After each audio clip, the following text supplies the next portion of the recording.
Ça dirige un peu, là. Oh là là.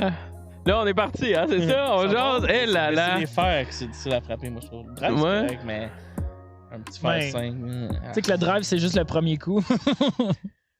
Ouais. Bienvenue!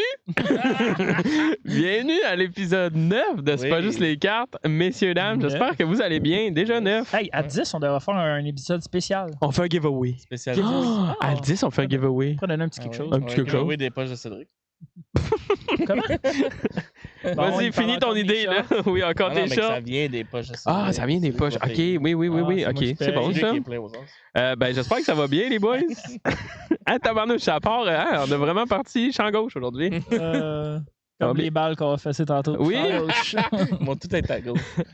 Comment vous allez? Ça J'essaie va de vous le demander. Ouais, ça va, ça va. Ok, bon, moi aussi, ça va bien. Tarek, ça va-tu? Ça va bien, mais là, les auditeurs vont remarquer que vous vous êtes pas changé cette fois-ci. Oh, c'est pas grave. C'est vrai. Ouais, puis en tout cas, même si on s'était changé, le décor en arrière, lui, on peut pas bien changer. On est où, les boys? On est au golf Mirabel. Yes, sir. Shout-out à eux autres qui nous accueillent aujourd'hui. Très, très, Yes. très gentil de leur part. Ça se peut que vous entendiez des forts en arrière. Ça se peut qu'on mange une balle dans la tête. Aussi. Ça va, Ça ça se va. peut. C'est les risques du métier, hein? Ben oui, Ouais. on joue avec le feu. Ah Notre ouais. deuxième surnom, c'est Danger ici. Exact. Les boys, vous avez Dave passé... Danger Hunter. Ah oui, Dave Danger Hunter. Les boys, vous avez passé une belle semaine depuis le dernier épisode. Il n'y a rien qui a changé. Non? Ouais.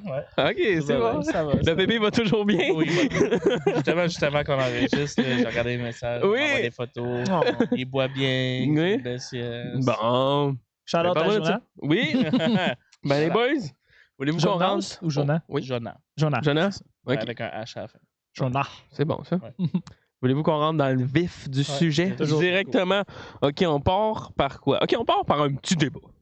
On a déjà eu un petit débat un petit peu avant l'émission, mais là j'ai dit à Cédric, j'ai dit wow, garde tes arguments pour toi.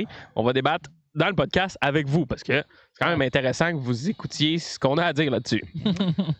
Les repackers, c'est quelque chose de probablement un peu nouveau quand même, je trouve, dans le hobby. C'est une nouvelle branche Ouais, qui est arrivée. Vous, est-ce que vous voyez ça un peu comme une bonne chose ou une mauvaise chose, les repackers? On peut expliquer, si vous voulez expliquer c'est quoi les repackers aussi pour que les gens soient dans le contexte avec nous. Ouais. Les repackers, c'est ceux qui achètent des cartes puis ils les mettent dans comme des boîtes mystères un peu, si on Ouais. veut. là. Mhm. Puis eux autres, ils vendent les boîtes mystères à un prix fixe. Mhm. Puis tu sais pas ce que tu vas pogner en fait. Fait que souvent, il y a des. Mettons, tu achètes un pack à 100$, ben, il va y avoir des hits à 50$ ou il va y avoir des hits à 300$, 400$. tu sais. Mhm. Fait que c'est du gamble, encore une fois. Mais ces repackers-là, souvent, ils achètent vraiment beaucoup, beaucoup de cartes. Puis ils font rouler beaucoup le marché avec ça. Fait que c'est intéressant de voir ce côté-là. Que, tu sais, ça fait plusieurs années. Là, en fait, ça fait juste quelques années qu'on voit ça. Avant ça, Ah, ça fait très longtemps. Ça fait très longtemps. Ça fait pas très Quelques années longtemps. dans les shows, Ouais. c'était de bien avant. Ouais. Je veux dire, je pense, tu sais, ça fait longtemps que ça existe ailleurs qu'au Québec. On dirait que là, on commence à voir la Mhm. tendance au Québec parce Mhm. que, tu sais, je pense que les magasins aussi commencent à en faire, ce Ouais. qu'on voyait moins avant. Tu sais. Ouais. Puis ça permet à des magasins comme ça de vendre des cartes qu'ils ont de la misère à vendre souvent. là. Tu sais, les plus Mhm. petits hits, souvent, ça part pas en magasin, tandis que quand tu mets ça dans un pack mystère, ben, Ouais. tu sais, ça passe bien. Là. Là, je tiens à dire que Cédric il est tout en train de voler mes arguments, puis c'est lui qui était c'est lui qui était contre à la base, hein. Là, il Mais prend non, tout ce que j'avais à dire, puis Attends, il se prend il pour le veut gars bien pas. parler. Ben Je ouais. suis pas contre. Je suis pas contre. Je pense que ça en prend. Ouais. Parce que dans des shows, on en a vu, mettons, au Sports Cards Fest, il y en a Mhm. qui viennent puis qui achètent genre, vraiment beaucoup. Fait que c'est très bon pour les marchands. tu sais. Mhm. Mais je pense que le côté négatif, c'est qu'il y a beaucoup de repackers que tu sais, les packs que tu pognes, tu vas pas pogner de gros hits. Genre. Tu vas avoir 2 hits qui vont être vraiment nice sur 100. Ouais. Les vrais bons packs, c'est le fun. Ouais. Mhm. Parce que quand la qualité, tu sais, le rapport qualité-prix est là, c'est le fun. Ils font rouler le marché, tu sais, ils achètent des cartes à du monde qui veulent après eux acheter puis avoir les fonds pour puis tout. Qu'est-ce qui est plate, c'est ceux qui font des mystery packs que pour faire de l'argent. Ouais. Mhm. Puis que tu sais, ils investissent, tu sais, mettons, ils vendent pour 50 000 de pack, mais ils ont investi même pas 10 000 en cartes. Puis Ouais. là, ils vendent ça, puis ils font miroiter que c'est la grosse affaire parce qu'il y a une grosse carte parmi Mhm. toutes. Mais tu sais, ils mettent pas le highlight sur les packs à 20 Non, de c'est value ça. quand ils payent 100, 150. tu sais. Ouais. C'est juste ça qui est plate un peu, mais on en a besoin. Surtout au hockey, je pense. Tu sais, dans les autres sports, ça aurait peut-être moins d'influence. Là. On en a déjà parlé dans un des podcasts que tu sais, au hockey, la mentalité des collectionneurs, c'est tout le temps vouloir payer le moins cher possible, Mhm. puis tout. Ouais. Fait que ça fait que les ventes stagnent, les gens ont de la misère à vendre aussi parce qu'ils se font tout le temps offrir la moitié de la valeur. Ouais. Fait que ces gens-là, au moins, c'est quand ils peuvent offrir un pourcentage décent, quelqu'un qui a un bon lot puis qui veut juste laisser aller les cartes, c'est une bonne affaire. C'est Tu donnes combien à peu près? Ça doit être Ben, du 80 à 90 des ça, fois c'est qu'ils même. donnent- Ça dépend. Des fois, ils donnent gros parce que si c'est des. Mettons que tu achètes en lot, ils peuvent donner jusqu'à 90 si c'est des bonnes cartes. Ouais, parce c'est que ça. les autres, ils savent qu'ils vont faire du profit quand même. Puis toi, souvent, mettons que tu es un marchand, 90, tu es quand même à l'aise de vendre. T'sais, mettons ton sticker price, si tu enlèves 10%, normalement, tu rentres dans ton argent Ouais. quand même. Ouais. Mais Chris, il dit juste au hockey. Je pense qu'au foot, moi, je le vois beaucoup au foot ces temps-ci, c'est quand même avantageux parce qu'on en parlait dans un autre épisode. Là, les boîtes sont tellement chères qu'il y en a beaucoup qui peuvent jamais pogner de gros hits Mhm. parce qu'ils n'ont pas les moyens de s'acheter. Ils peuvent Ouais. rentrer dans des breaks, OK, mais les chances sont vraiment minimes.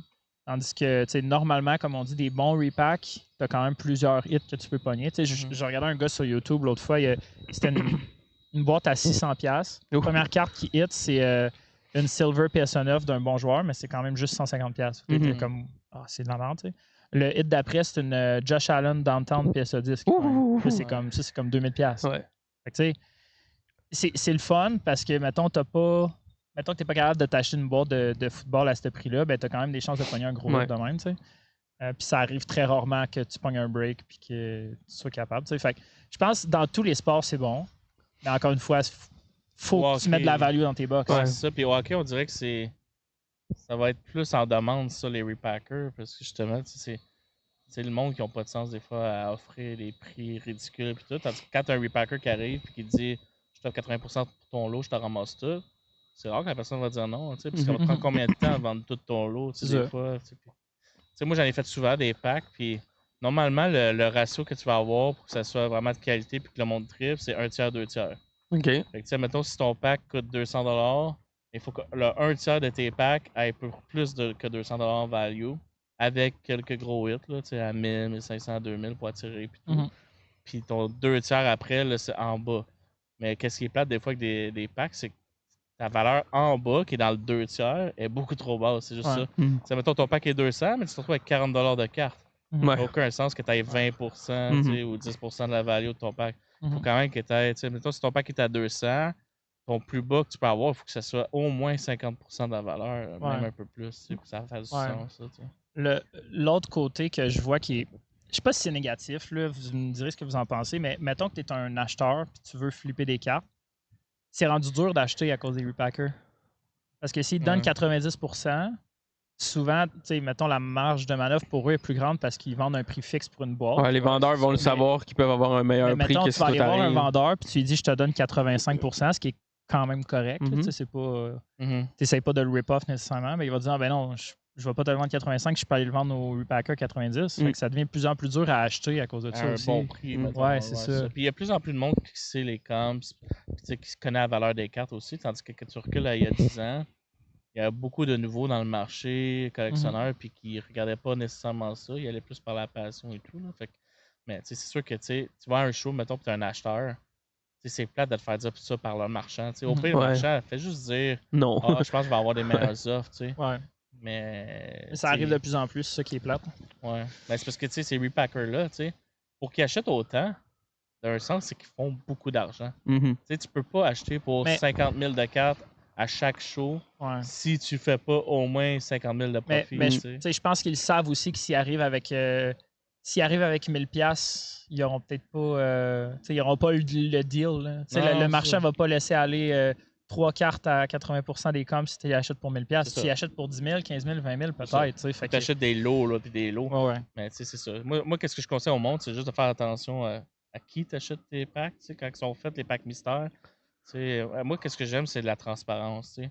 Quand la personne me dit, mettons, 15% des packs ont une valeur de, on va dire, 500 à 1000. Il y a 20% des packs, c'est en temps. Moi, tu as une braquette.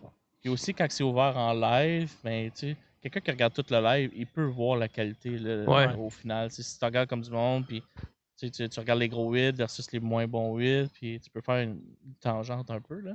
Mais il y en a, il faut faire attention, il y en a des repackers qui font des packs, puis ils achètent pour 20 000 de cartes, mais ils en vendent pour 100 000 de packs. C'est ça qui fait aucun sens puis qui s'est volé le monde, moi, que je trouve. Là. Mm. Tu peux pas faire 400% d'augmentation sur le monde juste parce que c'est des boîtes qui sont scellées. Puis juste parce que t'as une grosse carte qui est ton chaser. Ils vont mettre une carte à 5000. Là. Ouais. Puis après, 80% des packs vont tous être 50% et moins de la value que ton pack t'a coûté.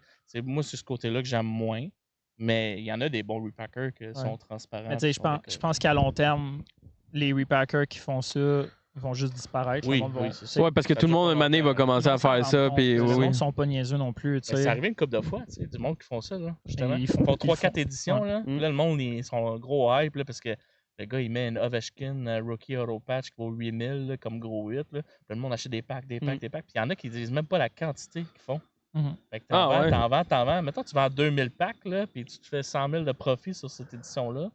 Puis au bout de 3-4 éditions, là, le monde se rend compte que il n'y a pas vraiment de value parce que le monde commence à calculer puis à comparer.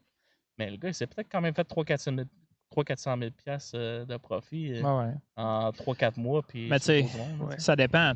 Il y en a qui c'est pour. Encore une fois, c'est le quick cash, c'est l'appât du gain un peu. Là, il va faire ça, puis on ne le reverra plus jamais. Puis, si c'est pas une business, dans le fond, c'est presque un scam. C'est un scam dissimulé un peu. Là, que, quand tu as 400% d'augmentation de profit sur juste parce que tu t'emballes et qu'on ne voit pas la carte, c'est pas 100% legit. Là, il y a un côté que, pour bien faire, tu veux que la personne qui ouvre tes packs veuille revenir, que ce soit une belle expérience, puis que le rapport qualité-prix soit bien. Là, Puis, c'est-tu vendu en live? Dans le sens que tu les achètes, puis parce que tu sais, des fois, ça pourrait arriver aussi qu'ils mettent le gros hit à la fin, justement, parce que s'ils les vendent un par un, pouf, ils se rendent compte que les gens les achètent, fait que je vais mettre le gros hit à la fin. Les repacks, ils ont des numéros, puis c'est toi qui piques le numéro. Là, fait que tu sais, c'est pas. C'est random quand même, là. Je pense pas que c'est eux qui choisissent. Là. Ouais, ça peut arriver, mais je veux dire. Mais c'est à faire attention aussi, ça veut dire. Oui, c'est à faire attention, mais je veux dire. Ouais, mais admettons que tes numéros après avoir vendu tes packs. Non, mais. Non, mais après, il y en a des faits vécus. Oui, mais il y en a qui font, mettons, 1000 packs. Ouais. Ils font une pré-vente. Ils disent, on vend des packs, ça, c'est le gros hit. Puis là, mettons, moi, je vais prendre le 967, moi, je vais prendre ça. Puis avant de shipper, whatever, il y a une numérote après. Puis ils s'arrangent pour que le gros hit soit dans les derniers numéros qui vont sortir en live. Ouais. Pour continuer à en vendre. Il y a plein de manières. C'est pour ça que moi, qu'est-ce que j'aime, c'est quand c'est vendu, numéroté et ouvert. Puis au complet, exact. Puis t'es vendu tout d'avance. Ouais, t'es vendu tout d'avance. Les nouveaux packs que je vois, c'est comme c'est très bien brandé, c'est comme une belle boîte, c'est visuellement beau. C'est plus juste des enveloppes jaunes. Ouais, des bubble mailers. C'est scellé. C'est ça. Puis souvent, sont écrits les numéros avant d'être scellés. Fait que c'est comme une. Ouais, mais qu'est-ce que le monde devrait faire pour être 100% legit? C'est tu fais tes boîtes scellées, des belles boîtes là, comme qu'ils font, mais tu les numérotes pas. Puis dans le live, tu te mets la caméra loin, tu mélanges, tu mixes. Tu mélanges vraiment beaucoup. Ouais, mais là, c'est ça que je faisais, puis après, j'ai numéroté. Si t'en as 1000. Tu savoir où t'as ton gros hit. Si t'en as 1000. Tu vas pas commencer à numéroter les Tu te mets encore plus loin, tu te mets à terre. Non, mais ça, c'est. Non, mais réellement, c'est. Il fait un casino de shuffle avec tout tes. Mais réellement, c'est le seul moyen de t'assurer, ou presque. Parce qu'encore là, même quand tu fais ça, qu'est-ce qui dit que le gros hit est dans les boîtes que tu vois à la caméra? Ouais. Il peut être en arrière de la caméra, puis ils font juste le rajouter après. Ouais. Tu sais quand même, elle est où. Ouais. Rendu là, c'est comme la ligne directrice de tout ce qu'on parle là-dedans, c'est l'intégrité de toutes les business dans le monde de la carte. Oui. C'est faire confiance, il faut que tu ailles avec du monde que tu connais, puis tout, mais c'est ça. Ou qui ont fait leur preuve. Là. Exact, la réputation. Juste que le monde garde en tête que c'est pas tout le monde qui est rose, là, c'est juste ça. Ah, c'était Tarek qui avait un point à ajouter là-dessus. Non, Chris est un peu cover aussi, là. C'est un peu ce qu'il disait, là, quand il dit que tous les repackers, il y a des repackers qui font très bien. Si on le voit, ils font en live, comme Chris a dit, c'est déjà préparé, c'est numéroté, les boîtes sont devant lui, il va pas chercher ça dans un carton en arrière, là, dans dessous de la table.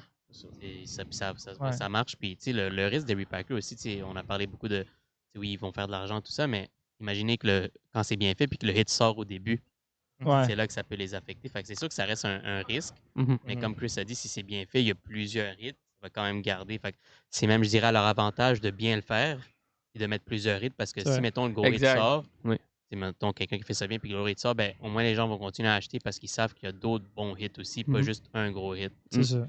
Mais c'est comme un peu tout partout, juste faire attention comme avec qui tu fais affaire. C'est comme dans toutes les sphères de la vie. Là, on parle beaucoup de ceux qui le font en live aussi, là, mais des fois, il y en a à cette heure des repackers qui font juste revendre à des magasins, genre, ou quelque chose du genre.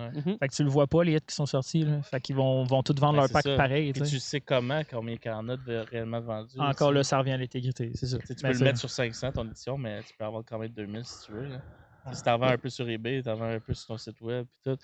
Moi, qu'est-ce que j'avais fait une couple de fois, qu'est-ce que j'aimais, c'est un prix fixe par pack. Ils sont tous différents. Ça, j'aimais ça. C'est sûr que t'as pas l'opportunité d'avoir un méchant gros hit par rapport au prix payé, mais moi, des fois, je mettais des cartes mystères à 1000$, 1500, 2000. Mais là-dedans, je te garantissais que tu avais mettons, tu faisais un 10% de profit. La personne qui prenait une carte mystère à 2000, mais la carte valait 2200 à 2400$. Oui, tu n'as pas une grosse augmentation de valeur versus des éditions qui c'est des packs mystères et tout. Là. Mais tu es sûr de savoir ce que tu as. Mais au moins, tu t'assures d'avoir plus en value que ce que tu as payé. Fait que ça, j'aimais ça. Ça marche pour certaines personnes du hobby, mais j'ai l'impression que la plupart du monde qui participe à des... C'est le gambling. C'est le gros gambling, c'est de gagner gros. Mais c'est tout le temps comme ça. Là, c'est ça. Moi, si je mets un paquet à 2000, tu n'auras pas une carte à 10 000 dedans. Non. Ce qui est intéressant aussi, c'est qu'il y a beaucoup de repackers qui rachètent les hits. Fait que c'est comme... Ils t'offrent un buyback. 90% de... un buyback, genre. Puis, je sais pas, il y a du monde qui aime ça. Genre National, là, j'ai vu un petit kid, là, j'ai vu une vidéo, là, il a ouvert un box à 300$, il a pogné un hit à 2700$. Le repacker, il a tout de suite donné genre 2300$. Ils viennent de faire 2000$ en genre 30 secondes. Techniquement, je ferais la même chose. Pas techniquement, je ferais la même chose. Oui, c'est ça. Puis, tu sais, c'est hot, là, je veux dire, c'est... Mais ça, c'est un peu un moyen de montrer que t'es confiant de ton édition, puis tu sais que t'as les... Parce que tu t'offrirais pas ça si tu sais que ton édition est scrap et tu de la junk, tu sais, fait il y a ça, puis en même temps, ça leur simplifie la vie parce qu'ils savent que c'est des cartes populaires, puis ils n'ont pas besoin de le remagasiner. Ils font déjà un petit profit sur le rachat. Je pense que overall, on en a besoin. Oui. Parce que sinon, il y a tellement de cartes qui ne bougeraient pas. Genre, imaginez, genre, tu sais, les magasins, souvent, ils achètent des gros lots. Là, puis on le sait, là, dans des gros lots, des fois, il y a des cartes qui sont comme pas très en demande. Là. Ça resterait sur leurs étagères pendant des années. Ça ne bougerait pas de là. Ça trouverait probablement pas le bon acheteur non plus. Là. Je veux dire, si le magasin a plein de boîtes et qu'il laisse ça traîner, il n'y a pas tout le monde qui va venir faire les rangées au complet pour voir si sa carte est là. Si ça l'ouvre dans un pack, ben là, ça donne un petit peu de visibilité. Sûrement que la personne va poster son hit, même si c'est pas le plus gros hit. Ça fait bouger les cartes puis ça fait bouger un peu l'économie des cartes, je dirais. Là. Fait que je pense que c'est nécessaire à ce Plus qu'il y a de transactions puis plus qu'il y a de l'argent qui est réinjecté dans le marché, mieux que c'est. Que ce soit d'une manière que les gens aiment moins il faut que ce soit éthique et tout, mais ça peut pas être négatif qu'il y ait du monde qui se promène dans des shows puis qui ont des gros budgets puis qui achètent à bon pourcentage. Je serais contre ça s'il y a du monde qui arriverait avec 100 000 et qui achèterait tout à 50% et moins de value. Là. Juste pour essayer de profiter du monde qui veulent vraiment vendre et qui ont besoin d'argent, là, ce serait comme mal vu. En même temps, c'est la personne. C'est quoi le cost de la personne aussi? Qui décide. Oui, c'est sûr, mais tu sais, c'est comme. À moins que tu achètes un lot d'un joueur nowhere, là, je comprends que ça peut être 50%. Là. Mais c'est ça. Il faut juste pas que le monde profite des autres, là, profite des malheurs des autres. On en voit des fois là, que il y en a des magasins qui le font, là, puis je dirais pas qui, là, mais il y en a plus qu'un, mais j'adore au magasin. Attention à ce que tu dis là. non, mais c'est pas rare qu'un magasin va acheter à moins de 20% de la value totale parce que c'est en grand lot et que la personne a besoin d'argent. Il n'y a pas pour 100 000$ de carte, puis il y a 20 000$ cash, puis la personne en a vraiment besoin, serré, est endetté, puis tout, puis il va accepter parce qu'il pense qu'il n'y a pas d'autre option, mais sachez qu'il y a beaucoup d'options. Savez-vous ce qu'on devrait faire? Puis tout, la consignation, il y a partout. On devrait... Bon, il s'en va où, là? On devrait offrir des loans, des prêts au monde qui ont besoin d'argent, puis en collatéral, on prend leur carte. C'est intéressant.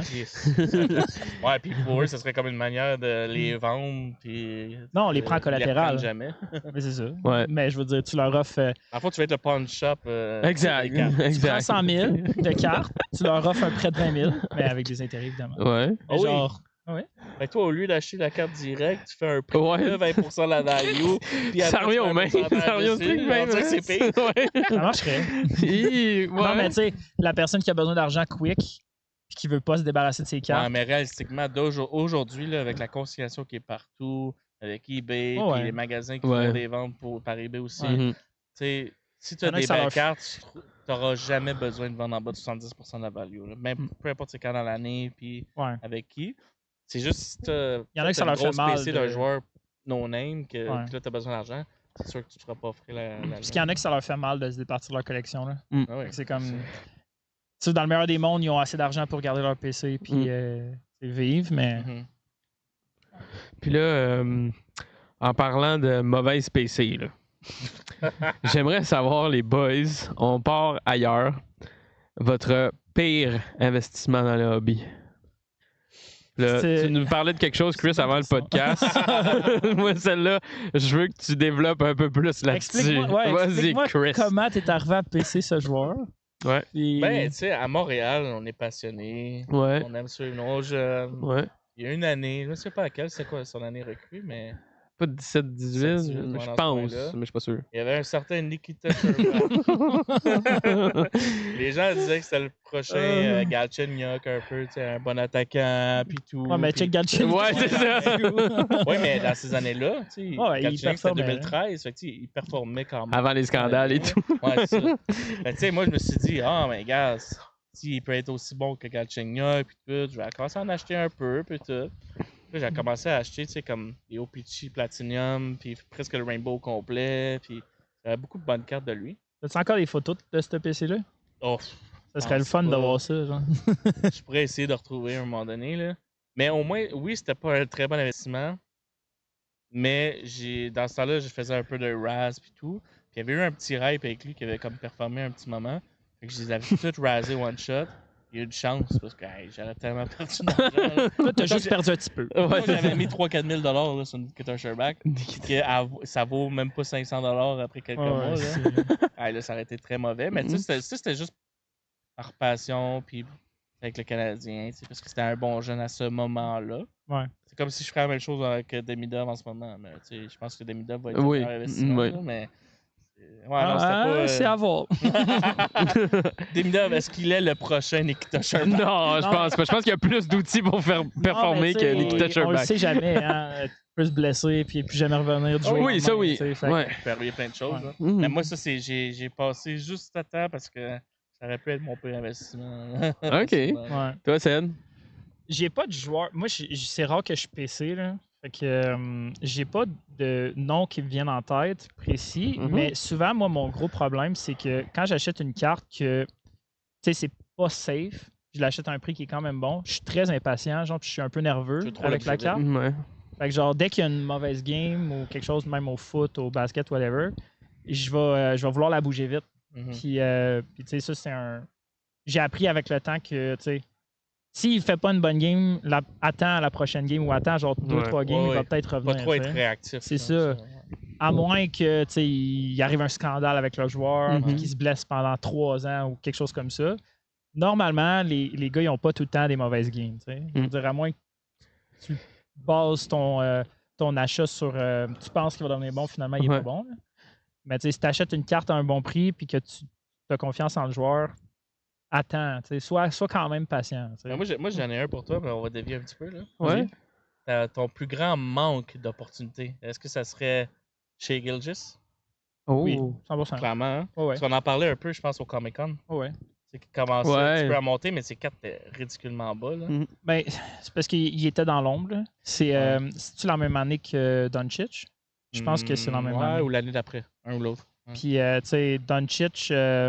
sont montés très vite, ces cartes, parce qu'ils faisaient des triple-double à chaque game, ou presque. Là, c'était fou. Là. Et Shea, il faisait des... Il progressait, mais plus lentement. Ouais, c'était très lent. Puis le marché, c'est un Canadien, le monde aimait moins ça. Il était passé tout le temps dans l'ombre. Là.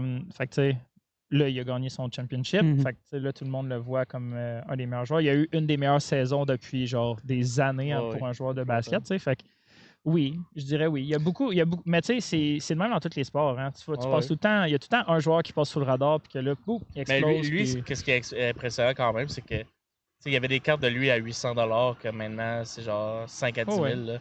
Il a fait un grand bond, mais c'était OKC. C'est comme... Mais c'est que... Ouais, mais là, après ça, c'est quand tu fais une saison de même, tu fais quoi après? Il faut que tu refasses une saison encore plus grosse. Fait que c'est sûr que ça va redescendre. Puis ça me fait penser, j'ai écouté une vidéo YouTube cette semaine, puis le gars, il disait que plus que les saisons vont, plus que le repêchage, mettons, au football ou au basketball, il indique pas la performance que le joueur va aller nécessairement. Genre, quand ils sont à l'université ou quoi de même, ils se font super hyper. Puis quand ils arrivent dans la ligue, là, même s'ils sont repêchés premiers puis qu'ils ont tous les outils, ça veut pas... Genre, ils montraient des stats, là, puis ils disaient que genre 4-5 gars qui vont comme devenir vraiment bons, puis tout, puis souvent sont même pas dans le top 10 à se faire repêcher. L'affaire, c'est que de nos jours, le sport professionnel, c'est tellement à haut niveau que c'est dur de différencier. Tu sais, tu recules d'il y a 30 ans, un joueur de hockey qui était drafté, si t'es premier overall, c'est que t'étais clairement vraiment meilleur que les autres. Mais aujourd'hui, les marges sont tellement petites. La troisième position puis le septième, c'est dans cette vidéo-là, le gars, il disait que la plupart du temps, pourquoi le gars il se fait plus repêcher haut que l'autre, même si ses statistiques sont pas bonnes, c'est qu'il y a un joueur dans la ligue à qui fait vraiment ressembler. Fait que là, les scouts sont comme « Ah, c'est le futur d'un shit. C'est le futur... » Mettons, il montrait l'exemple de Devin Booker. Là. Booker, il a sorti quand même bas parce qu'il n'y a personne qui ressemblait dans la ligue quand il shotait. Il était unique à lui. C'est ça. Fait que là, le monde, il était un peu plus frileux. Il se disait, ah, tu sais, je veux pas le repêcher trop haut. Il sait pas trop comment il va s'adapter dans la ligue et tout. Mais quand tu vois un gars qui a le même shot que Doncic, là, tu capotes. T'es comme, oh my God, c'est le futur Doncic. Puis ils vont essayer de le repêcher super haut. Quand il arrive dans la ligue, là, ça se peut qu'il soit pas capable de s'adapter autant bien que le gars à qui il ressemble. T'sais. Fait que ça revient aux cartes. Là, c'est comme si tu fais tes recherches puis tu regardes le gars jouer universitaire, collégial, tu vois qu'il a un bon fit, tu peux faire des méchants bons coups. Puis tu peux, comme là, Shea, c'est un exemple parfait. Là. Le monde qui l'écoutait, qui le regardait, là, c'est un stud là, en partant. Là. En c'est fait, juste il était vu comme un bon joueur, ouais. mais pas nécessairement un potentiel superstar. C'est juste ça. Ben, c'est tout le temps ça quand ça explose. C'est tout le temps ça quand les cartes explosent. Mais en parlant de Doncic, vous avez vu sa shape? Comment il s'est entraîné? Ouais, il est rendu cut. Il est rendu cut? Il a probablement perdu 40-50 Ah ouais? Mais ça, là, je serais curieux de voir ça. C'est à chaque off-season. On mettra une photo peut-être avant-après. À chaque off-season, le monde, ils disent « Oh, regardez la shape de Doncic, cette année, il va avoir une équipe. » Genre, mais c'est tout le temps de même. C'est durant la saison qu'il mange peut-être un peu trop. Là. Ouais, c'est ça. Parce que tu regardes, mettons, juste avant le trade, là. J'étais quand. Tu sais, Border, c'est de l'embonpoint, là, presque. Tu sais. Il y avait une bédaine, là, tu sais. Mais là, il s'est mis en forme. Là. Ouais, mais en tout cas, son style de jeu n'a pas besoin d'être si mec que ça. Non. Il est comme. Il a pas besoin d'être en grande forme, mais il a signé pour 3 ans, pour 100. Ça se peut, j'ai pas vu passer. 55 millions par saison, je pense. Avec les Lakers. Mais je pense que ça donne une motivation. 165. Ouais, 165. Moi aussi, à 165 millions, je serais en shape. Ça me donne raison. Puis toi, Tarek, ton pire investissement? C'est un peu comme ça. C'est rarement des joueurs, mais je l'ai fait vraiment une fois. Puis moi, un peu comme tous les sports, j'aime tout le temps les joueurs un peu plus, à part Suzuki, là, mais au hockey, puis comme tu sais, mettons basket, j'aimais beaucoup Trae Young. Au tennis, j'écoutais beaucoup Kyrgios. Pikachu. C'est Brady Kachuk. Ouais, mais lui, c'est hockey quand il commence à s'énerver, là. C'est le petit éclair moi, c'était vraiment Brady Kachuk. J'avais vraiment une grosse. J'avais son diadème au complet. J'avais fait son Rainbow The Young Gun. J'avais toutes ses FWAP, tout ça. Puis c'est quand tu peux essayer un joueur comme aujourd'hui, des fois, c'est pas nécessairement le bon joueur. Le market d'Ottawa non plus, c'est jamais le meilleur là, au niveau de la collection. J'ai dû vendre quelques cartes. Au moins, je me souviens, la plus grosse partie de ma collection, c'est vendu à un collectionneur à Ottawa. Cool. Mais il y a quand même quelques cartes que j'ai dû vendre un peu moins que ce que j'ai payé. Parce que même moi, quand je voulais compléter Rainbow, des fois, j'overpayais un peu plus. C'est avant que Studzol arrive, comme quand Studzol était en vue, ça a pris une débarque. Ouais, exact. Là, fait que, je l'avais vendu avant, j'avais ça Honorable Number sur 7. J'avais quand même des petites cartes. Mais ouais, c'est pour ça qu'on dit ça, quand tu PC un joueur que tu aimes, que tu t'en fous. Parce que quand tu vas essayer de revendre, des fois, c'est sûr que les gens vont peut-être pas racheter. Fais attention. C'est pas mal ça, moi. Ça m'arrive des fois de payer une carte PC à 10-20% plus que sa value. Quand tu veux vraiment, là, puis ça fait longtemps que tu l'as pas vu, puis tout. Puis, tu le prends les un peu, là. Ça, tu sais, mettons l'exemple de Tarek, c'est le bon. Là. Mettons Kachuk, avant que Studzol arrive, c'était comme la superstar d'Ottawa. Fait que t'étais comme, c'est pris son safe et tout. Puis là, t'as juste un joueur qui arrive de random qui prend sa place en tant que superstar. Veux pas, le marché va faire en sorte que tes cartes vont descendre aussi. Fait que c'est quelque chose à prendre en considération aussi. Là. Mais Oh, on a un petit, un petit moteur. Ouais. Mais ça me fait penser, tu sais, oui, des fois, tu peux payer 10, 15, 20% plus cher à cause que, mettons, il y a de quoi d'unique sur la carte que tu veux. Tu sais, mettons, peut-être un bon sujet à parler, là, les patchs et les affaires de même qui sont vraiment, genre, souvent, les coms vont pas représenter les patchs ou les cartes que tu vas voir, tu sais. Il y en a souvent, là, ça m'arrive souvent, il y a un gars, là, mettons, j'ai une carte à une belle patch, là, je demande, le gars, il demande genre 2 fois les coms. Là, tu checkes toutes les coms, puis les... là, excusez, je suis vraiment... J'essaie de me concentrer, mais là, il pense, OK, il s'en va. On dirait qu'il l'a fait exprès. Ouais. Bon, c'est les joies du live. Hein? Ouais, c'est ça, exact.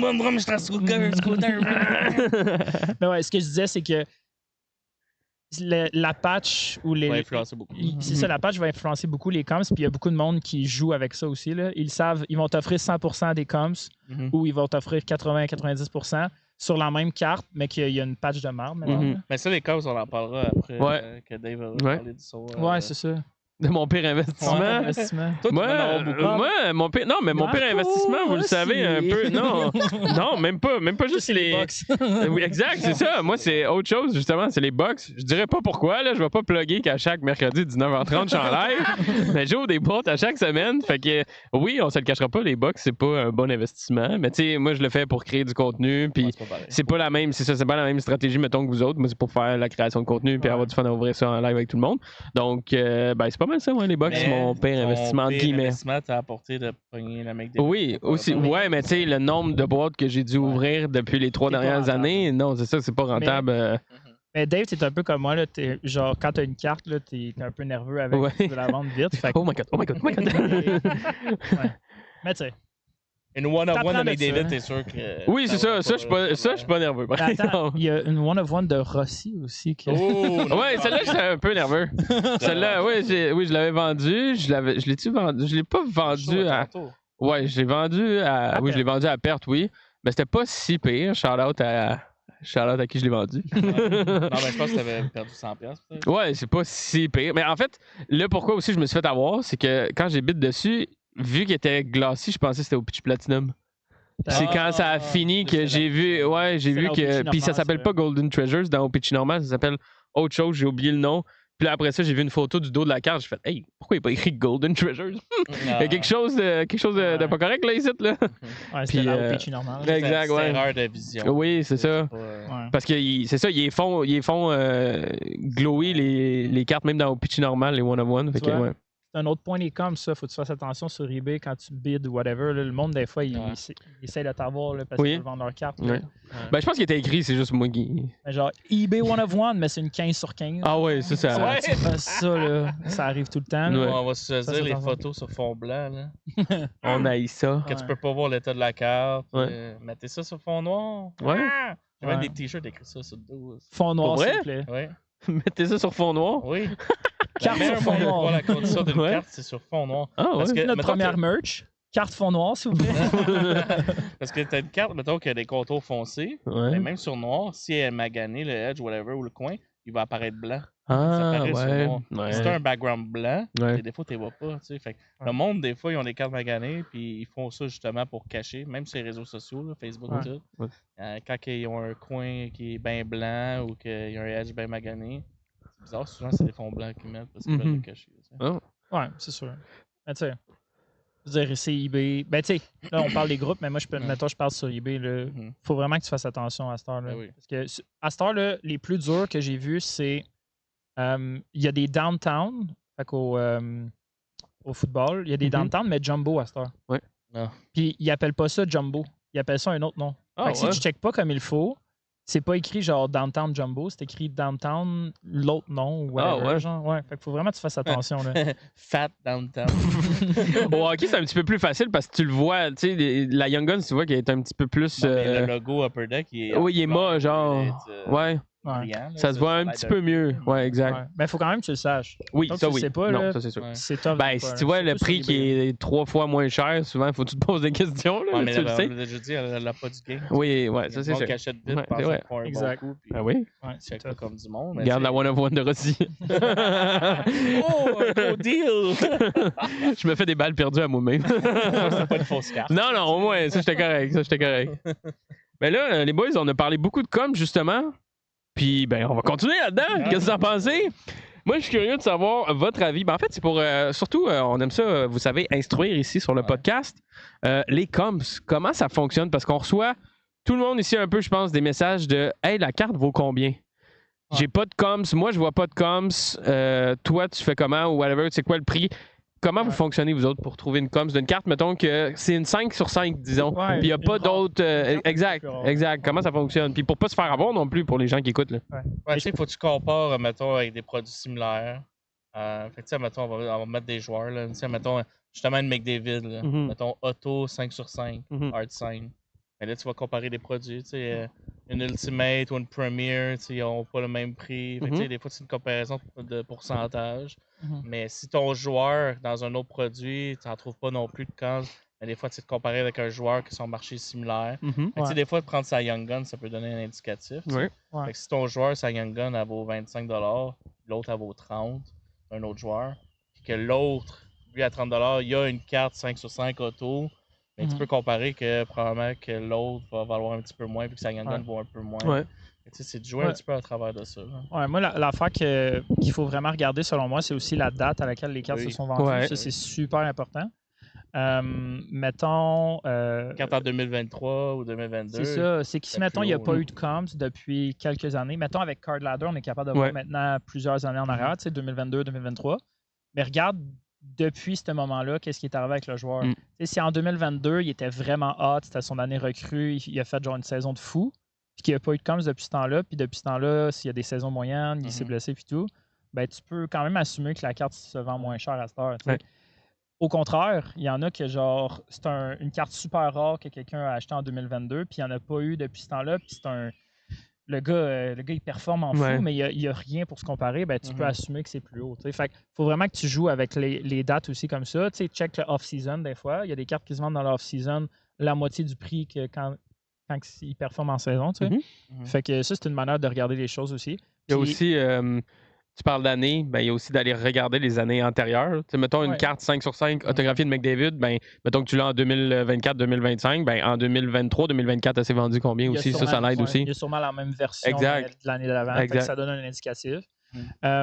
L'autre affaire, c'est fie-toi pas tout le temps au comps non plus. Dans le sens que. Il va y avoir la logique aussi. Mais vas-y avec la logique. Vas-y avec ton feeling. Non, mais. Tu sais, mettons, toi, tu as une carte là, qui a 5. Tu as une patch de 5 couleurs vraiment débile. Puis tu compares avec la même carte, qui est le même numérotage, même carte, mais que les patchs sont genre. Tu as une napkin qu'on appelle, c'est comme juste une couleur ou juste 2 couleurs. Mais ta carte, là, elle a un premium parce que ta patch est vraiment plus belle que les autres. Fait qu'il y a un premium pour ça. Fait que si le monde t'offre 100% des coms pour la napkin, en vrai, tu pourrais aller chercher un 25-30% de plus là, facilement des fois. Là. Mettons qu'elle marqueur, tu vois sur l'eau patch, là, si tu as une 5 couleurs ou 4 couleurs, elle se vend des fois le double qu'une 2 couleurs bien ordinaire. Il faut faire attention avec ça. Puis il y a aussi le côté analyse du marché. Il y a 2 analyses. Tu as l'analyse du joueur en tant que tel par rapport aux autres produits et tout dans son année. Mais tu as l'analyse du marché général aussi. Fait qu'on le sait qu'après la COVID, 2021, 2022, 2023, c'était 3 années fortes. Là, que le marché était très haut. Très haut. Fait que, même si tu compares des cartes avec le même joueur et tout, mais que ça s'est vendu justement en 2022, ça sera vraiment pas le même prix aujourd'hui, ça va être beaucoup plus bas. Mais tu peux aussi regarder le marché général à ce moment-là si tu n'as pas de camp. Fait que tu jongles un peu avec tous les détails. Il n'y a pas juste une chose à regarder. Là, puis je m'en ai dire, même si tu fais toutes tes recherches et tout, là, ça se peut que tu n'as pas raison pareil. Tu as fait toutes tes recherches, tu es sûr que la carte vaut moins cher ou whatever. Tu l'achètes, puis là, il y en a une qui sort le lendemain, 2 fois le prix de la dernière. Tu es content. Ça peut être le contraire aussi. Fait c'est tout le temps un petit gamble si tu n'as pas de comparable, mais si tu fais tes recherches, tu as moins de chances de te faire avoir, mais il ne faut pas oublier, si on parle de comparable, mettons les ventes eBay, whatever, ça reste qu'en arrière de cet achat-là, tu as des acheteurs, c'est des collectionneurs, des passionnés. Même si le com c'est à 620 $, la carte peut valoir que 400. C'est juste que ça a donné que le gars, il en voulait vraiment, puis qu'il a les moyens, puis qu'il a décidé de miser plus. Au contraire aussi. Ou à l'inverse aussi. Les deux bords, ça se fait. Là, ça arrive souvent que tu vois, il y a une coms, il y a juste 2 coms. Il y en a une qui c'est comme 500$, puis l'autre c'est 2000$. T'es comme... Comment tu justifies, comment tu veux vendre ta carte? C'est un peu difficile, mais en même temps, tu sais, là-dedans, rentre en compte, c'est quand que ça s'est vendu. C'est ça. Parce que, tu sais, un mercredi après-midi à 2h, ça se vendra pas le même prix Non. qu'un dimanche à 10h le soir. Ouais. C'est qui l'a vendu aussi. Tu sais, si c'est un vendeur émérite qui a plus que 1000 ventes sur eBay, puis qui est 5 étoiles, puis tout, il va vendre plus cher que celui qui a juste 20 ventes, puis qui a 4 Il y a plus d'œil sur lui, fait que ça l'aide. Mais oui, c'est ça. Fait que, tu sais, il y a tellement de choses à regarder. Fait que c'est soit qu'est-ce que je dis au monde, c'est fiez-vous pas juste sur le chiffre que vous voyez. Là. Mettez de la logique en arrière de ça. Tu sais, ta carte, mettons, qui s'est vendue, je sais pas moi, 700 il y a une semaine. Attends-toi pas que sa valeur soit la même rendue en novembre quand la saison va être commencée. Ça se peut qu'elle soit plus haute.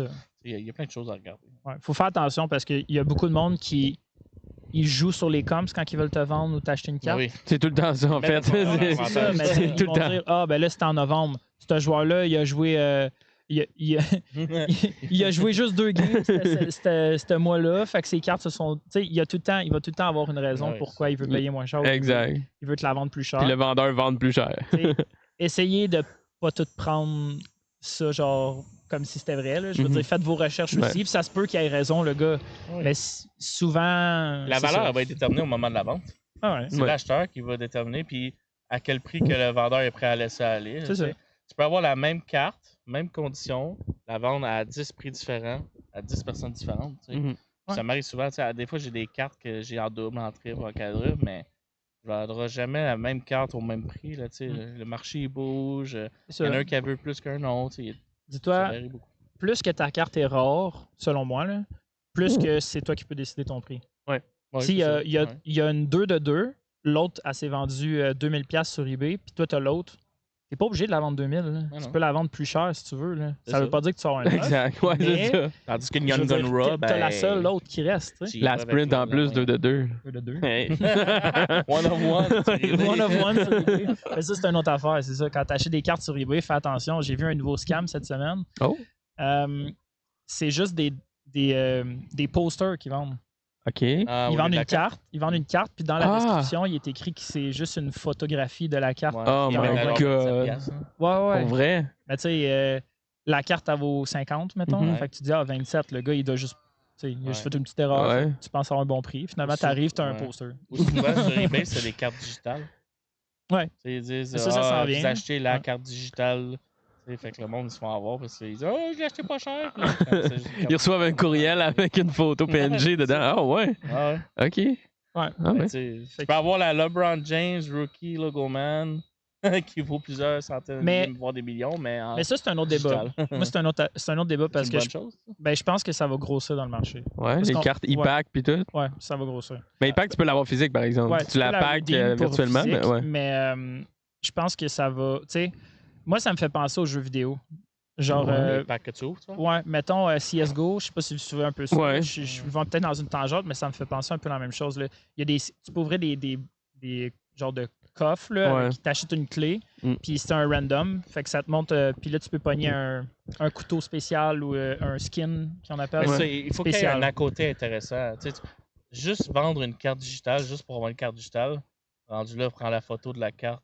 Puis... Non, là, il y a une rareté. Mettons les couteaux qui parlent, il y a une rareté très rare. Il y a quelque chose d'ajouter au fait que tu aies besoin d'acheter la carte digitale pour amener quelque chose d'autre. Mais c'est ça. Mais mettons, dans CSGO ou quelque chose comme ça, tu peux porter. Mettons, quand tu es dans une game, tu peux voir le skin sur ton gun. Puis il y a du monde qui paye vraiment cher pour des affaires de même. Tu sais, pour ceux qui collectionnent pas ça ou qui sont pas là-dedans vont trouver ça niaiseux. Genre, ton gun va chatter de la même manière. Il y a pas des spécificités meilleures. Au final, c'est toi qui es bon ou pas. T'sais. Mais pour vrai, ce marché est immense. Fait que imagine je me dis, ceux qui jouent 30-40 heures semaine. Ben c'est ça, eux autres, ils sont contents d'avoir de quoi de spécial sur leur gun et tout. Fait que moi, je me dis, ça me surprendrait pas que ça arrive dans les cartes digitales aussi, que le monde commence à collectionner ça. Puis ils se disent, ça prend moins de place, tout est en ligne à cette heure. Je vois un cas où les cartes digitales comme ça prennent de l'ampleur. La question avec ça, c'est est-ce que ça va affecter les vraies cartes? Si tu peux avoir la même carte pour 25$ au lieu d'une couple de milliers de dollars. Ouais, puis... on a failli vivre un accident en live, oui, c'est vrai. Un car crash un kart de golf. Ouais. En tout cas, c'est un autre débat qu'on pourrait peut-être avoir, mais on ne pourra pas le savoir tant qu'on... Mais tu sais, juste... puis là, après ça, là-dessus, ça veut dire qu'elle va toujours être PSA 10? Tu pourras pas le marché du grading sur les cartes virtuelles, il est comme... grading sur le virtuel. Je pense à moins que tu peux faire comme IPAC. Tu mets des variations de la photo de la carte moins belle, puis là, tu grades virtuellement ta carte. Mais dans CSGO, c'est ça. Ah ouais? C'est qu'ils appellent ça... genre s'il a été usé ou non là, dans le jeu. Fait que s'il n'a pas été usé, il vaut plus cher. Ah ouais. S'il a été usé, il vaut moins cher. Ouais. C'est niaiseux parce qu'il est pas. Ah, il y a vraiment des graphiques dessus. Ouais, ben tu peux pogner, mettons, souvent c'est les couteaux là, qui sont super rares. Puis la lame est moins aiguisée, mettons. Ou quelque chose ouais. Fait que si c'est comme nouvelle, ben là, ça vaut super cher. Je peux comprendre maintenant la rareté de la chose, entre guillemets. Ils sont allés jusqu'à ce détail-là de quand tu joues avec. Ouais, puis c'est un gros marché. Wow. Pour ceux qui s'y connaissent, là, genre, j'étais un gamer dans mon temps, là, fait que je le sais un peu, mais. Dans le fond, ça ne le dit pas, mais il a acheté des skins à plusieurs. Ouais, c'est ça. Non, mais il y a des. C'est une confession que il y a des affaires. Pour vrai, il y en a qui valent genre des 5, 10, 20 000. Genre, c'est intense. Là. Oui. C'est pour ça que je me dis, je pense pas qu'on est rendu là encore, mais je pense que ça peut se rendre là. Dans une dizaine d'années, peut-être. Vu que tout va être en ligne à cette heure, ben, tout est déjà en ligne. Ça a il n'y a pas un film qui parle d'immersion, qu'il y a des jeux que tu pourrais te créer une autre vie puis qu'il y a du monde qui reste. Player, Ready, Player, quelque chose. Imagine un jour, à un moment donné, tu l'aimes pas ta vie. Tu t'en crées une nouvelle après. Ok, là, on s'en va. On s'en va dans l'autre vie puis tu vis là tout le temps. Non, mais Spy Kids 3, là, c'était ça. Il était dans une réalité virtuelle, hein? Ceux qui ont la ref, là. Space Jam. Space Jam. Mais ça, c'est un débat qu'on va avoir à un moment donné. Là, tu parlais d'un peu IPAC. Ouais. Est-ce que c'est bon d'avoir des one-on-one dans les packs de gros joueurs? On en a vu sortir des gros, là. Moi, je pense que l'argument des gens qui disent que c'est bon, c'est que il n'y a pas de local shop à côté de chez nous, fait que je veux acheter des cartes en ligne. Mais mon contre-argument à ça... C'est jamais fermé, IPAC. Ouais, c'est ça. Ouais, ça, c'est peut-être un bon argument pour les gens qui sont pour, dans le sens que oui, je peux en acheter à 2h du matin mais si je veux. Mais les gens qui disent, moi, j'ai pas de magasins locaux à côté de moi, à cette heure, tous les magasins, je pense, ou presque, ils font la livraison. Ouais, exact. Puis quand tu achètes une boîte ou whatever, tu as le shipping gratuit en plus. Mais le problème, c'est que c'est pas un ratio. C'est ce que IPAC devrait faire. Mettons que ton pack te coûte 30$ en boutique. Là, il devrait vendre sur IPAC un peu moins cher, mais mentionner comme quoi que les 3 meilleurs rookies, tu peux pas avoir la one-of-one. Parce qu'ils sont exclusifs à des magasins puis à des boîtes. Oui, c'est ça. Ouais. Puis là, ça revient à dire, comme tu dis, qu'il faut que ça soit moins cher. Ouais. Si tu fais ça, IPAC ne marcherait pas. Selon moi. Là. Mais tu peux avoir les autres variations. Tu peux avoir des Red Outbursts. Mais il faut que tu payes moins cher. Oui. Pas au même prix. Là. Ouais, mais tu veux. Ça serait une version comme retail, mais pas retail. Mais quand tu ouvres une box, tu veux la grosse affaire. Mais le gros problème d'IPAC, selon moi, c'est que ça incite beaucoup au gambling. Comme qu'on vient de dire, c'est comme. T'as pas d'heure, tu peux pas. Mettons que tu sors un soir, il est 2h du matin. Oui, tu reviens un peu chambranlant, ouais. Tu peux aller sur IPAC puis dépenser 1000$ d'une shot. Ça revient du gros gambling. Puis ça, c'est. Mais là, la problématique, c'est que. C'est lesquels? C'était Logan Cooley, la Fantilly. Oui, les 2 gros joueurs de la série sont sortis sur IPAC. Là, après, le monde se dit pourquoi on achète des boîtes à plein prix dans les magasins puis les encourager si les gros hits qu'on voudrait avoir sont sur IPAC dans du virtuel. Moi, c'est ça que je ferais. Tu gardes les mêmes prix pour les magasins, mais IPAC, si tu veux continuer comme ça, baisse ton prix un peu pour expliquer pourquoi tu peux pas avoir son top 3 des meilleures cartes, mettons. Mais tu peux avoir toutes les autres one-on-one de d'autres joueurs, whatever. L'affaire que j'aime de IPAC, c'est que tu peux faire des spéciales. Mettons que tu as 5 Young Guns. Ça oui. C'est fun. Ça a un très bon côté IPAC. C'est juste que c'est décevant, quand tu vois que dans les 3 premiers jours du release, les 2 plus grosses Young Gun One-of-One sont sorties sur IPAC. C'est sûr que c'est démotivant pour le monde qui achète des box en précommande. Ouais. Puis autre point que j'aime pas non plus de IPAC, c'est ça coûte une blinde faire shipper ça, là, tes cartes. Là. Faire trop de shipping. Mais en même temps, il y a un marketplace. Fait que tu peux les vendre direct sur place si tu veux. Oui, tu peux les vendre direct sur place, mais tu les auras jamais comme physique à moins que tu les fasses venir. Puis là, ça te coûte la totale. D'après moi, c'est peut-être le futur des cartes. C'est des cartes virtuelles, oui. Il y en a qui n'aimeront pas ça, puis il y en a tout le temps qui vont vouloir en avoir. C'est une virtuelle qui existe pour vrai, par exemple. Ouais, ça, au moins, il y a ça. C'est quelque chose de créé qui existe pas. En tout cas, je veux dire, on ne pourra pas savoir vraiment où ça s'en va tant que ça n'a pas été. Soit que c'est mort, ou soit que ça a été vraiment adopté. On va le voir dans quelques années. Moi, j'aime beaucoup IPAC. Il y a juste cette petite chose-là que moi, je trouve que ça vaudrait la peine qu'ils modifient. si tu descends tes prix, ben ils vont peut-être probablement en vendre encore plus. Ouais. Si tu sais que tes packs sont moins chers qu'au magasin. Ouais. Mais au moins, c'est parce que tu assures d'avoir les gros hits dans des vraies boîtes que les gens ouvrent eux-mêmes. Ça enlève la magie, je trouve. Là. Ouais. Un peu. Parce que C'est le sûr. gars qui l'ouvre le pack là, sur son ordinateur à 3h du matin, justement, là, c'est pas la même vraie feeling que quand tu ouvres un paquet de boîtes que tu as acheté dans un magasin. Mais tu sais, il y en a qui ça leur dérange pas de l'avoir. C'est un peu comme les breaks. Je veux dire, quand oui, ça ne dérange pas de l'ouvrir par toi-même, mais c'est ça. en tout cas, moi je trouve que c'est ça. Il y a ce petit côté-là, mais on va voir comment ça va évoluer. Là, mais... J'ai hâte de voir. Moi, ça me surprendrait pas que les autres compagnies commencent à faire comme IPAC. C'est probablement déjà le cas, là, mais je suis pas au courant. Là. Ça facilite des affaires. Là, je sais que les Tops Now, tu peux les acheter en ligne. Ouais, mais avec les chips, ça. Ils te les shippent, mais je veux dire, faut que tu sois vite. Faut que, genre, tu sais que les gros hits sont dans ça. C'est déjà conclu que. Au pire, ils pourraient se créer les one-of-one e-pack exclusives. Genre, ça ferait un nouveau parallèle. Tu à one-of-one Young Gun, mais elle va être version e-pack. Two of two. Ouais, mais c'est comme dans n'importe quel autre sport, là, comme au basket, il y a plein de one-of-one. On l'a fait un peu différente. La Young Gun, tu as mis avec un chandail d'une couleur différente, un peu comme les acétates. Ça pourrait être une bonne solution. En même temps, je comprends les e-packs puis la demande, puis c'est facilement accessible, puis tout, mais faut pas enlever du lustre à ceux qui achètent des boîtes physiques. Comme ça, les vrais one-of-one sont dans les box, puis les e-packs exclusifs sont dans les. La one-of-one e-pack exclusive va valoir moins dans le marché, mais va quand même avoir une grosse valeur. Tandis que là, tu n'enlèves pas au moins le spotlight au magasin puis aux vraies ouvertures de boîtes. Puis en plus, les deux sont physiques, techniquement, ça veut dire. Parce que tu peux faire livrer chez vous. IPAC, si vous nous regardez, là, Chris, il va envoyer son CV. Dans 2 semaines, il l'a envoyé à Upper Deck. Puis là, ça Bon, messieurs, c'est déjà presque la fin. C'est boulette, mais on peut faire quand même un dernier petit sujet. Après, on va aller driver puis jouer à 2-3 trucs. Oui, exactement. C'est vrai que c'est quasiment mort. Ça serait le bon temps. Le monde, je pense, Dernier petit sujet. Aujourd'hui, on est beaucoup dans on instruit les gens. Oui. J'aime ça. On aime ça. L'instruction, oui, OK. On va dans l'éducation. Il va de même. L'instruction. On peut parler de Beckett. Parce qu'il y en a beaucoup qui se disent j'ai 2-10 sur ma carte, mais j'ai une subgrade qui est 7, mais là, elle revient 8.5. Genre, pourquoi? Pourquoi, sachant que la moyenne, si tu fais 10 plus 10 plus 7 plus whatever, ça donne genre 9. Exemple. Mais ça fait longtemps sur Internet que les gens, ils pensent, c'est normal de penser ça au premier regard, là, de penser que les 4 subs, c'est centering, corner, edge, puis à la surface, que si tu fais la moyenne des 4, tu vas avoir ta note finale. Mais c'est pas comme ça que Beckett fonctionne. Eux, ils prennent les 2 plus petits subs, ils font la moyenne des 2, puis ils ajustent au plus haut si c'est comme un entre-deux de grade. Exemple que tu as comme subs, on va en mettre un facile, là, mais mettons tu as 8, 9, 10, 10. Là, le monde s'attendrait à ce que le grade soit quand même bon parce que tu as 2 10 puis un 9, mais réalistiquement, ils vont prendre le 8, le 9, ils font la moyenne des deux, 8.5 grades total, même si tu as 2 10. Ils vont te donner 9? Parce que tu dis qu'il majore à la hausse. Majore à la hausse juste quand tu es dans entre 2 grades. Tu n'as pas des 9.25. OK, oui. Tu pas des 8.75. Oui, je comprends. Mettons. Mettons un autre exemple, c'est mettons que tu as 8.5, 9, 10, 10.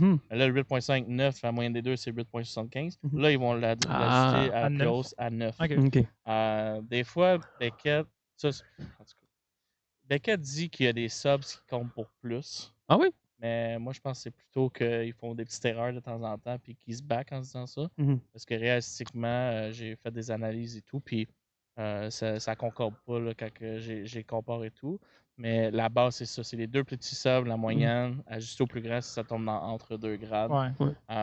Puis c'est pas vrai que le centering compte plus que la surface. Ce serait pas fair, techniquement, avec leur façon de grader une carte. Sinon, il faudrait qu'ils le disent aussi s'ils font des choses comme ça. Puis sinon, il faudrait que tu dises que lui vaut plus que lui. Là, c'est comme sur le slab, il est vraiment écrit 4. C'est pas pour rien qu'ils mettent les 4. C'est pour montrer que c'est les 4 critères. Ils sont tous équivalents. C'est ça. Moi, je comprendrais que, mettons, corners puis centering, c'est les 2 qui ont le plus d'influence. C'est ceux qui paraissent le plus, mettons. C'est les 2 plus importants pour bien du monde.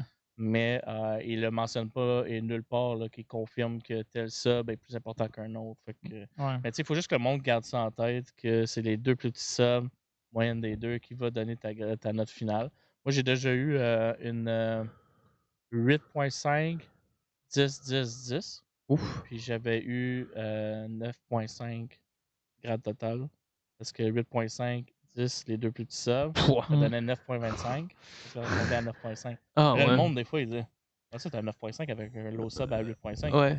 Ça marche juste parce que j'ai 3.10 après. Mhm. Si t'enlèves un des 3.10, ça aurait été 8.5, Ouais. 9.5 ou 9, mettons. Mm. Ben là, ça n'aurait pas été dans le grade final. Ouais. C'est pour ça que des fois, il y a des petites erreurs de Beckett que là, le monde backait en disant ah non, c'est parce qu'il y a des subs qui comptent plus que d'autres, le grade est correct, mais c'est pas vrai. C'est spécial le grading de Beckett là, avec.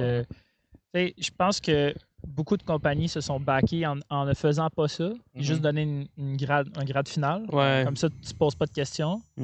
En étant un petit peu plus. Normalement, tu es censé être transparent. T'es plus transparent en faisant ça. Fait que je pense qu'il y en a beaucoup qui n'ont pas fait ça pour pas se casser la tête. Ouais. Puis je pense que Beckett se fait beaucoup casser se fait beaucoup taper sa tête à cause de ça d'un fois. Là. Mais ça, en plus, ça les nuit parce que on voit beaucoup de monde acheter du Beckett 9.5, les cracks pour envoyer à PSA parce que tu sais les subs. Ouais. Tu sais que chez PSA, le centering est moins important que chez Beckett. Fait que si tu as tous des très beaux subs et ton moins beau sub, c'est le centering, tu as plus de chance d'avoir une PSA 10 si tu envoies à PSA que si c'est d'autres. Mais l'affaire qui est le fun, c'est mettons avec Beckett, c'est le RCR. Ça, c'est nice. Le raw grading. Ouais. C'est quoi? C'est pas RCR? Raw grading review. RGR? Ouais. RGR, sorry. Grading. Mais je pense qu'il n'y en a pas tant que ça qui font ça dans les autres compagnies non plus. Je trouve ça le fun dans les shows. C'est le fun. Ben, parce que tu peux voir, tu as une idée un peu de combien qu'elle sortirait. Puis après ça, tu peux un peu choisir à qui tu l'envoies. Tu n'es pas obligé de l'envoyer à Beckett après ça si tu veux pas. Si il est écrit que c'est une 9, 9.5, ben peut-être que tu veux quand même t'essayer à PSA. Mais je trouve ça le seul point négatif là-dedans, c'est que tu payes pas en double, mais tu payes comme 2 fois. Tu l'envoies pour ça vaut la peine pour des cartes, mettons, moyennes à haute valeur. Là, mais qu'est-ce qui est important d'instruire avec ça, par exemple, c'est que tu n'es pas garanti de ta note finale. Non, c'est ça. Faut que tu fasses attention quand même. Ça donne dès que tu la montres, que tu la laisses pour la slaver. Dès que tu pars avec ta carte, le grade compte plus, puis il va la regrader au moment de slaver. Oui, parce qu'après ça, ils peuvent pas. C'est vrai. Pas garantir que tu ne vas pas switcher avec quelqu'un autre comme même. Aussi. Ou tu fais juste le plier une petite affaire de même, c'est comme un card saver. Là, c'est assez mou. Fait que, c'est ça. Fait que quelqu'un qui dit oh, j'ai un raw grading 9.5 puis qui le vend sur les réseaux sociaux, ça te garantit pas un 9.5 si tu l'envoies. Faut que tu fasses attention. C'est ça, il faut que tu fasses attention. Ça se peut que ça revienne 9 ou 8.5. C'est juste que. Ça arrive même des fois que ça revient à 10. C'est rare, mais pour revenir à ton point, Dave, que tu dis que tu payes en double, mais tu sais, à cette heure, il y en a des. J'ai vu un gars qui fait ça à cette heure aux États-Unis. Il y a un groupe privé, puis il fait charger au monde un prix par mois. Puis lui, tu lui montres sa carte, puis il peut te dire, mettons, environ combien ça reviendrait. Ah ouais. C'est subjectif rendu là. C'est lui un peu qui. C'est selon son expérience à lui. Selon son expérience. C'est un peu la même chose avec Beckett, tu sais. Mais souvent, le monde qui vont faire des reviews de même, c'est juste pour s'assurer qu'il n'y ait pas de gros défauts qui ont manqué. Ça ne va pas leur déranger de payer un surplus. C'est un peu comme ce que je fais avec le grade potentiel. Oui, c'est ça. Il y a bien du monde là, qui se disent, c'est 5 $ la carte que je charge. C'est rien. Là, au nombre de personnes qui m'envoient les photos, puis que je leur dis, mettons, ta recrue, là, le mieux, ça va être une PSA 6. Mais des fois, ça te permet de savoir, je l'envoie-tu ou je l'envoie pas. Des fois, ça vaut plus raw quand elle est belle que gradée. Pour 5 $, tu le sais si ça vaut la peine ou non de l'envoyer. C'est ça. Peut-être que juste le review grading te permet de ne pas l'envoyer puis là, tu n'as pas perdu ton argent. Ça dépend de la condition. Non, je pense que c'est une bonne idée de faire ça. Par contre, est-ce que les autres compagnies devraient faire ça, par contre? Genre, est-ce que PSA devrait faire ça? Oui. Est-ce que... Clairement, je sais pas si SGC font ça. Show, là, ils devraient le faire. Parce que si tu vois que tu as une bonne note, ça peut te préparer à savoir que tu vas avoir un upcharge, mais tu vas être content parce que ta value a monté. Mais là, tu vas avoir payé en triple, quasiment. Parce que PSA, tu payes en double quand tu as ton upcharge. Là, tu vas payer en triple parce que tu vas l'avoir preview. Raw review, ça coûte 10-15$ sur. Ouais, il faut que ce soit exact. Il faut que le prix soit exact. Non, c'est ça. Il faut que ça y aille selon la valeur de la carte. Ouais, c'est ça, comme qui aime faire. Parce que, en tout cas, beaucoup pour le vintage. Le moderne, un peu moins, là, mais dans le vintage, tu en as des cartes que si ça sort PSA 4, ça vaut moins que Raw. Raw, ça apparaît super bien, mais qu'il y a un petit défaut qui l'a fait descendre. Fait que, à ce moment-là, ce serait vraiment profitable pour le monde. C'est d'avoir un avis et tout, mais ça revient on a déjà parlé à un moment donné dans un podcast, c'est l'analyse, c'est porter attention aux détails. Je pense qu'on dit ça depuis l'épisode 1. Ouais, tout le temps. Recherches. Pour ça, là. Exact. Ça fait partie de l'instruction. Mais c'est ça, mais ça fait juste prouver que... ça fait juste prouver que, tu sais... Plus que tu fais tes recherches, plus que tu vas sortir gagnant là-dedans. C'est pas juste monétairement, mais juste en ayant une plus belle PC, tu vas trouver des meilleures cartes, tu vas pas te faire avoir. C'est juste. Instruisez-vous. Ben oui. C'est bon, ça, messieurs, je pense que ça fait le tour de la question. J'ai un segment, c'est pas juste des choix. Oh, t'en as trouvé que je viens d'inventer. Il vient juste d'inventer. Messieurs, dames, gros shout-out encore une fois au club de golf Mirabel qui nous ont accueillis aujourd'hui.